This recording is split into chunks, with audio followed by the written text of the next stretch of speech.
Hello, so this is my keypad which I have coded through Arduino, and as I'll press the numbers and the letters as written down,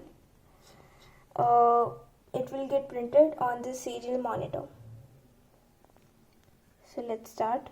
I have pressed 1 right now, and you can see 1 over here. Now I'll press 2. You can see 2 over here.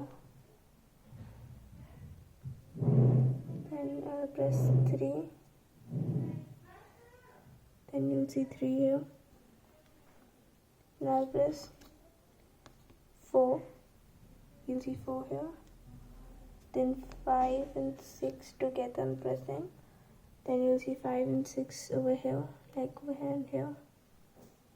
And then I'll press 1, 7, 8 and 9 together. You can see 7, 8, 9 together written.